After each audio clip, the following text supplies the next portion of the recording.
हे दोस्तों, अगर आपको मेरी तरह डिटेक्टिव स्टोरीज, थ्रिलर्स बहुत पसंद है तो काफी चांस है दैट आपको शर्लॉक होम्स के बारे में पता ही होगा। और होगा क्यों नहीं।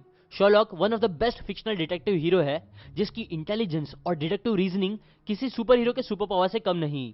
ऐसा सुपर पावर जो मैं और हर कोई चाहेगा कि उनके पास भी हो। देखो, शर्लॉक इतना स्मार्ट रहता है कि वो एक इंसान को बस एक बार देखकर उसे उसकी पूरी जन्म कुंडली बता सकता है। एग्जाम्पल, नेटफ्लिक्स की फेमस शर्लॉक होम्स सीरीज में जब शर्लॉक पहली बार अपने पार्टनर जॉन वॉटसन से मिलते हैं तो उन्हें देखते साथ पूछते हैं कि इराक या अफगानिस्तान।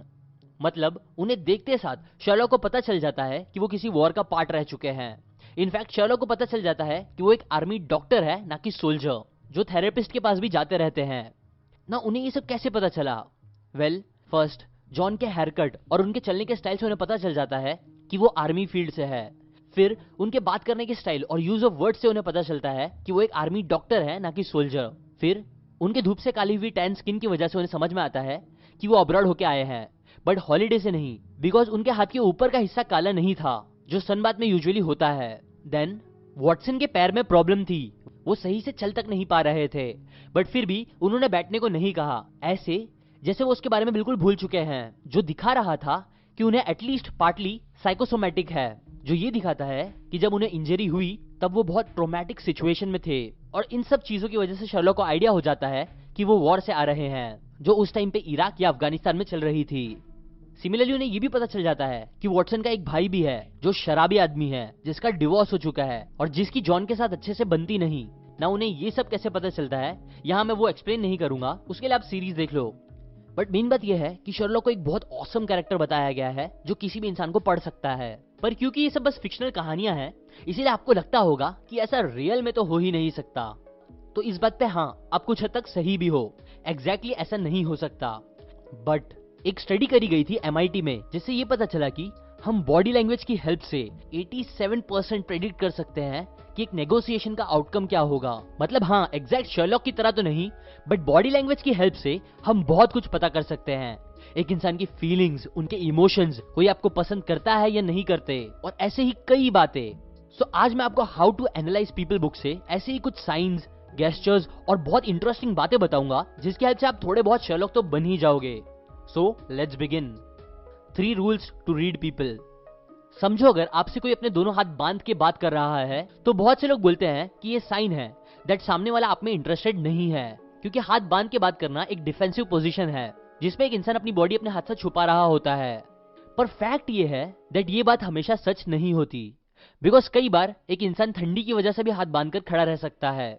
इसीलिए सबसे पहले किसी भी इंसान को पढ़ने से पहले आप ये 3 रूल्स को ध्यान में रखो। First rule, cluster of gestures.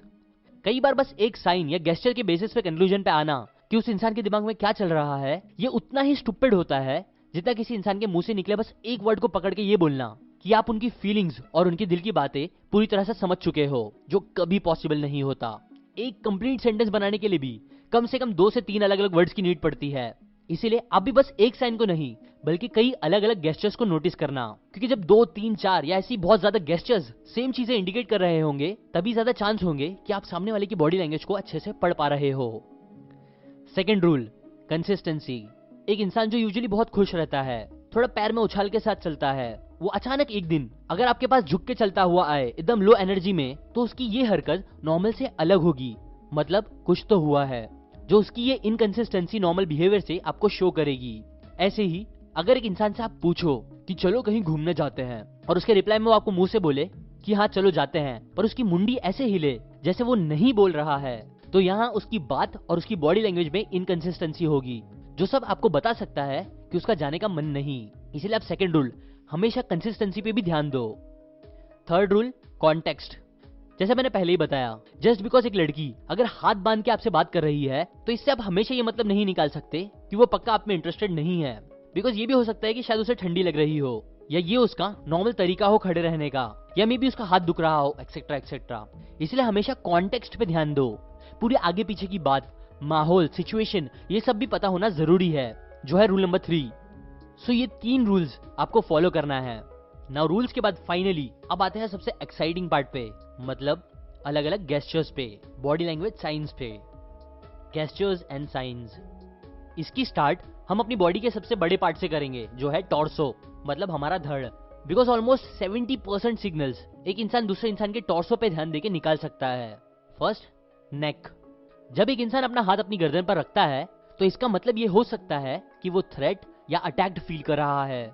Social या इकोनॉमिक एम्बेरसमेंट फील करने पर भी कई लोग अपनी गर्दन छुपाते हैं, बिकॉज गर्दन एक बहुत ही इंपॉर्टेंट और नाजुक चीज है जिसपे एनिमल्स यूजुअली अटैक करके अपने शिकार को मारते हैं। फ्रंट। कभी कभी लोग अपने नेक के आगे के हिस्से पर हाथ रखते हैं जब वो खुद या सामने वाला कुछ ऐसा बोल रहा होता है जिससे उनको फिक्र या टेंशन हो रही होती है, बिकॉज गले से ही आवाज निकलती है और इससे वो सबकॉन्शियसली उस बात को रोकने की कोशिश कर रहे होते हैं। बैक। कई बार लोग अपने गर्दन के पीछे के हिस्से को रब करते हैं, एक हाथ या दोनों हाथ उसके ऊपर रखते हैं जब वो टेंस्ड और स्ट्रेस फील कर रहे होते हैं। स्वॉलोइंग। कभी कभी आप देखोगे कि एक इंसान नॉर्मल से ज्यादा स्वॉलो करता है अपना सलाइवा, जो दिखाता है कि शायद वो इंसान कुछ प्रेशर महसूस कर रहा है।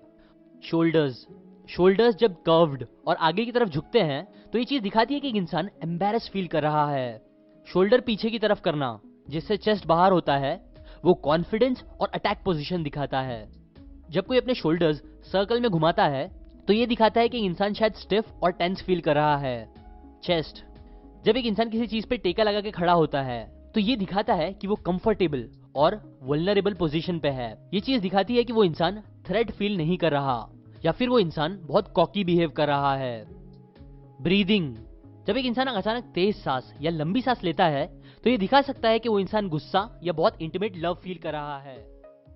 हिप्स।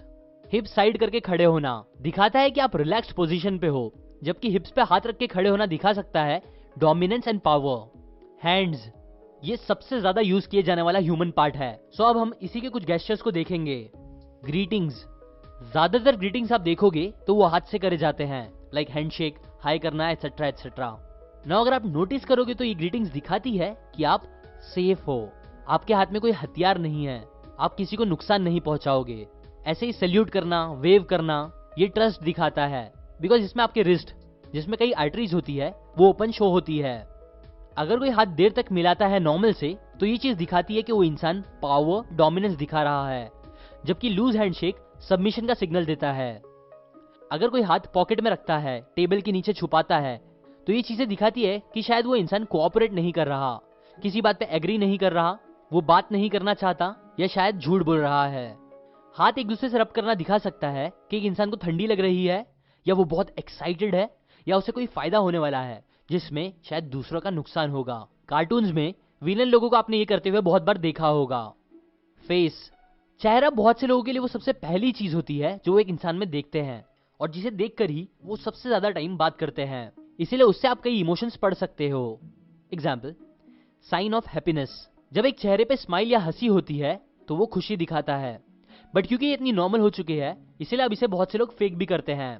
सो नाउ जो चीजें आपको जेन्युइन स्माइल दिखा सकती है वो है आंखों के बाजू में झुर्रियां पड़ना हंसते टाइम और आईब्रोज थोड़े टेढ़े या ऊपर होना नॉर्मल से। ये चीजें ट्रस्टवर्दीनेस भी दिखाती है।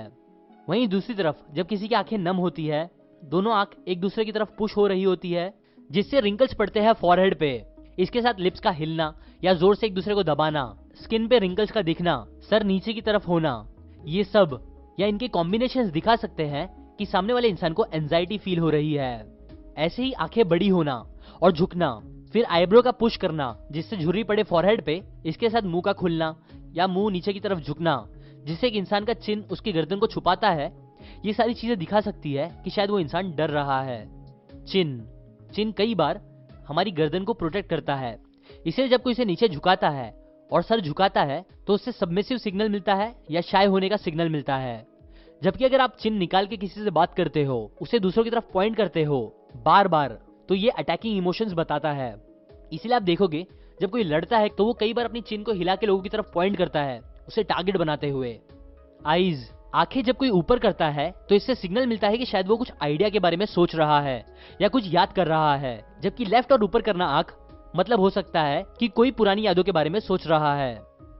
ऊपर और राइट की तरफ आंख करना बता सकता है कि एक इंसान शायद कुछ इमेजिनेटिव चीज सोच रहा है, कुछ कंस्ट्रक्ट कर रहा है या कोई बात खुद से बना रहा है सोच के। जबकि सर नीचे करके आईलैश के थ्रू किसी को देखना दिखाता है सबमिशन, अट्रैक्शन।